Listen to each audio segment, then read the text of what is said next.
un prix que je ne considère pas être un luxe. C'est-tu couvert par les assurances? Oui, très souvent. OK, bon, c'est bon. Couvert par les assurances. Dans mon cas aussi, c'est que je fais aussi des reçus pour Naturo. C'est sûr que ça englobe encore plus de programmes d'assurance. Mais voilà, après ça, moi, quand je fais l'exercice avec les clients, c'est combien d'argent on passe dans le resto par mois, dans les bouteilles de vin, puis dans des trucs qui pourraient être probablement facultatifs ou moins présents pour non seulement aider à atteindre l'objectif de perte de poids, parce qu'on va moins au resto, entre autres, puis en plus qu'on réalise qu'on passe un paquet d'argent par mois dans des trucs qui sont futiles. Puis La santé, c'est important. Exactement. Fait que c'est un investissement en soi. Mais voilà, donc si tu me poses la question, je te dirais, moi, je ne considère pas que c'est cher de voir un kinésiologue. Parce que plus tu vieillis, plus que la santé, tu te rends compte que c'est important, puis moins que tu en as, bien, puis plus tu commences tôt, puis moins tu auras l'impression de vieillir. C'est vraiment ça. Il n'est jamais trop tard pour commencer, mais plus tôt tu débutes, plus tôt tu vas pouvoir conserver tes capacités à long terme. À long terme. Puis avoir l'impression que tu vieillis 3 fois moins vite que les autres gens que tu connais. Puis là, j'ai vu, tu avais un Instagram aussi. Oui. Pardon, Instagram, tu fais des vidéos. C'est le côté que je disais que j'aime la pédagogie. C'est un sujet qui me passionne. Où est-ce qu'on peut te retrouver sur Instagram? Vincent.carré.kinésiologue. OK. Pas propriétaire, là. Non, pas propriétaire là-dessus.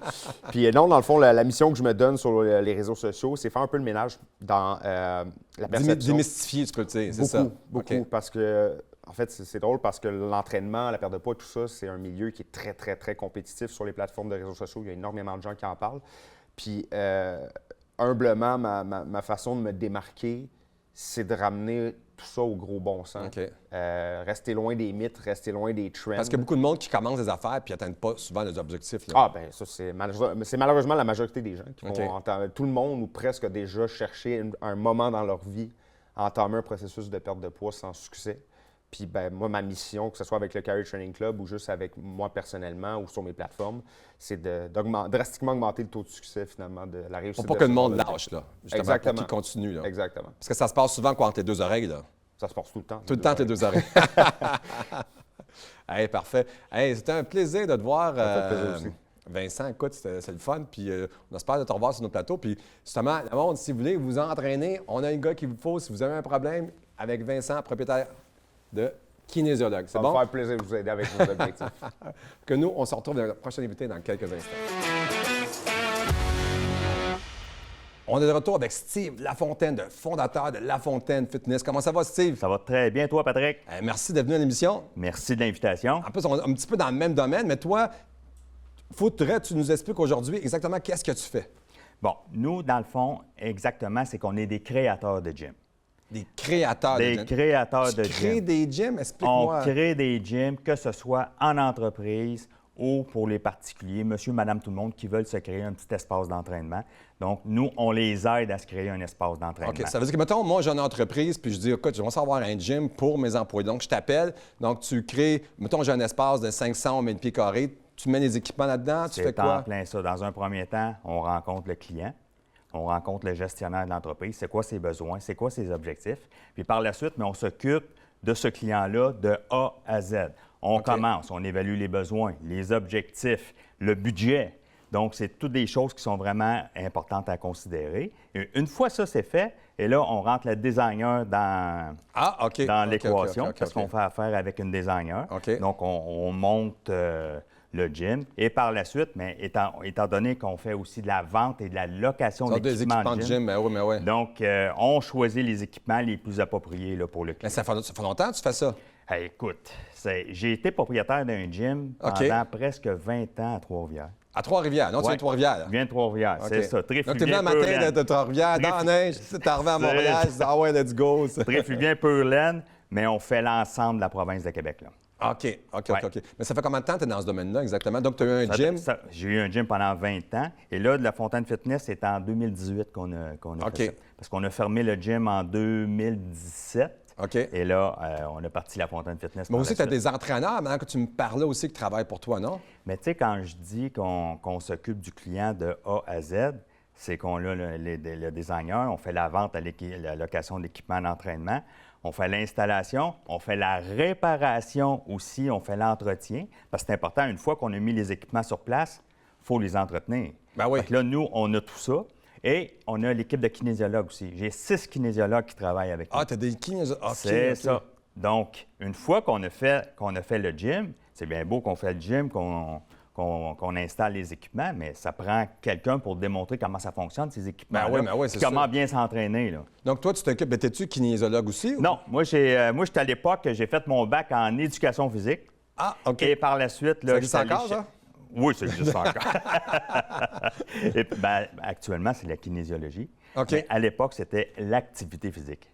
Donc, j'ai fait plusieurs formations continues là, en activité physique. Et là, c'est là par la suite que j'ai acquis. Non, on peut-tu dire que ça fait beaucoup de temps? Ça fait une trentaine d'années que je suis dans le domaine. Dans ce domaine-là. C'est ça. Comment c'est ça? Mais comme tu t'entraînes au gym, puis là, tu dis... C'est en plein ça, mais on dirait que j'ai toujours su que je voulais être entrepreneur. OK. Puis au départ, je voulais être un professeur d'éducation physique, mais je me suis aperçu rapidement que c'était pas pour moi être professeur devant une classe de 30 à... Avec les élèves aujourd'hui, hein, c'est tous des enfants rois en plus. Fait que c'est pour ça que j'ai plus été vers le domaine de l'entraînement. Puis c'était quoi ton plus gros défi exactement? Écoute, le plus gros défi avec La Fontaine Fitness, j'avais déjà un bon réseau au niveau du fitness, au niveau des fournisseurs. OK. Mais c'était de créer des liens avec les partenaires, avec des fournisseurs. OK. Parce que... T'en as-tu un bon, sûrement? J'en ai un très bon partenaire. Vas-y, continue après ça. Qu'est-ce qui s'est passé? Mais c'est ça, c'est de créer le réseau, c'est de faire confiance, c'est d'essayer les équipements aussi. Oui, c'est ça. Fait que c'est tout ça, bâtir Parce qu'il faut un réseau. les équipements aussi. Mais il faut trouver les équipements, puis après ça, il faut les entretenir, puis il faut vraiment les essayer, là. OK. S'assurer que ça... Donc, tu as une équipe qui s'occupe de ça aussi, qui fait de la réparation. C'est ça. Une équipe qui sont sur la route. Justement, on se promène un peu partout. On va à Rouyn-Noranda pour faire des entretiens. Tu te déplaces, toi. Tu n'es pas juste à Trois-Rivières. On n'est pas juste à Trois-Rivières. On fait vraiment l'ensemble de la province. OK. Puis là, tu te déplaces tantôt un petit peu partout. Puis justement, tu as une équipe de techniciens qui travaillent avec toi aussi pour les réparer. Tu vous donnes des garanties. Comment ça fonctionne exactement? Bien, quand on fait un gym ou on vend un équipement, on donne toujours une garantie. Fait que ça peut arriver, c'est de la mécanique. OK. On essaie de toujours aller plus dans les équipements commerciaux OK. parce que c'est beaucoup plus facile pour avoir des pièces puis faire la réparation. Puis qu'est-ce qui te distingue? Pourquoi moi j'irais te voir aujourd'hui? Mettons, essaie de me vendre ta salade. Là. Pourquoi moi j'irais te voir aujourd'hui? Parce que qu'est-ce qui distingue des autres? Je vais être capable de t'entreprendre du point A au point B. OK. Au complet. Fait que je vais te vendre un équipement, puis par la suite, mais je te lâche pas. Je vous lâche pas même.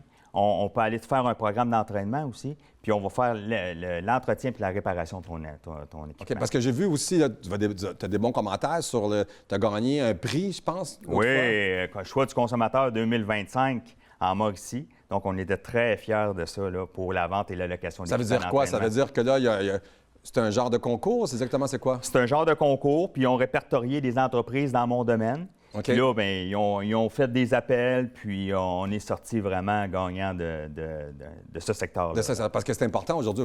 Avec Internet, là, soit tu peux monter ou tu peux descendre vite. Tu peux descendre très, très rapidement. Fait que c'est pour ça que c'est important qu'on soit toujours en travaillant en collaboration avec le client. Là. C'est aussi, vous occupez des condos aussi. Hein? Vous mettez des équipements dans les condos. Comment ça fonctionne exactement? Oui, on a beaucoup de tours à condos. On travaille avec des gestions immobilières aussi. Et puis, c'est parce que ça devient de plus en plus à la mode. OK. Il y a des gestionnaires d'immobilier qui créent des espaces d'entraînement pour leurs clients. C'est un facteur attractif pour les gestionnaires immobiliers pour pouvoir attirer quand quelqu'un construit un condo, il peut t'appeler pour dire, ou une tour en condo, ils peuvent t'appeler pour dire, on va mettre des équipements. C'est en plein ça. Puis on va les rencontrer, ces gens-là. OK. Puis on leur demande, c'est quoi le type de clientèle qu'ils vont avoir? Est-ce que c'est vraiment personne âgée, 55 ans et plus, ou c'est pour monsieur, madame, tout le monde? Donc, on s'adapte toujours en fonction de la type de clientèle. C'est important de faire une analyse aussi de ça. Oui, on ne peut pas placer n'importe quel équipement pour n'importe quel client non plus. Là. Fait que c'est vraiment en fonction du type de clientèle. Puis, vous êtes dans d'autres entreprises, mais n'importe quelle entreprise peut t'appeler? N'importe quelle entreprise, que ce soit une entreprise de 2 employés à 300 employés. Donc, on a fait de tout. Là. Donc, vous êtes sollicité quand vous faites la publicité sur les réseaux sociaux ou qu'est-ce qui se passe? C'est surtout sur notre site Web qui est notre marque de commerce. Là. Donc, le monde vous contacte par rapport à ça? Par rapport à ça, c'est ça. OK, parce que j'ai entendu des entrepreneurs, ils m'ont dit « Ah, je mets 10 000 par mois de publicité sur les réseaux sociaux. » Parce que quand même, tu as quand même un gros volume aussi. Hein? Oui, c'est important d'en mettre dans les réseaux sociaux. Mais nous, en ce qui nous concerne, c'est vraiment notre plateforme, notre visibilité, c'est notre site Web. OK. Puis là, quand tu dis site web, aussi sur Instagram, Instagram, t'as-tu TikTok? Facebook, LinkedIn. TikTok, on n'a pas commencé TikTok, encore. On devrait. J'avais un champion champion de TikTok la semaine passée qui était là, puis il m'a dit toute sa publicité, il a fait quasiment juste sur TikTok, tabarouette. Mais on va devoir s'attarder à ça, le TikTok. Ah ouais, parce que puis là, il faut faire plus de vidéos aussi. Est-ce que tu fais des vidéos un petit peu? On a commencé. Avec l'équipe de kinésiologues, là, on va commencer. Puis là, on filme aussi un peu ce qu'on a fait, toutes les réalisations qu'on a faites là, dans les différentes entreprises, les tours à condo. À qui s'adresse La Fontaine Fitness, ce genre de client? Notre core business, notre entreprise s'oriente beaucoup vers les entreprises. OK. Pour créer un gym, un espace d'entraînement dans les entreprises. Ça, c'est une de nos missions fondamentales. Mais c'est sûr qu'on est ouvert aussi à monsieur, madame, tout le monde. Là. On dessert tout le monde. Donc, c'est vraiment notre priorité vers laquelle on s'en va, c'est vraiment vers les entreprises, mais monsieur, madame, tout le monde. Monsieur, madame, tout le monde, parfait. C'est ça. Dis-moi, où est-ce qu'on peut te retrouver, monsieur Lafontaine? Bien, directement sur notre site web à lafontainefitness.com. OK. Puis, toutes les informations sont là pour entrer en contact avec nous. Là. Donc, n'importe où au Québec, où est-ce qu'on est, on peut t'appeler, même si j'étais à Rouyn-Noranda, j'étais à Québec, j'étais à Montréal, parce que je sais que tu te déplaces souvent à Montréal aussi. Oui, puis même, on est en train d'avoir un loyer, un local à Montréal. Donc, on va être encore plus près de la région métropolitaine. Parfait. Merci beaucoup d'être venu à l'émission, Merci, Patrick. Monsieur Lafontaine. Merci beaucoup, Patrick. Nous, on se retrouve la semaine prochaine avec nos prochains invités.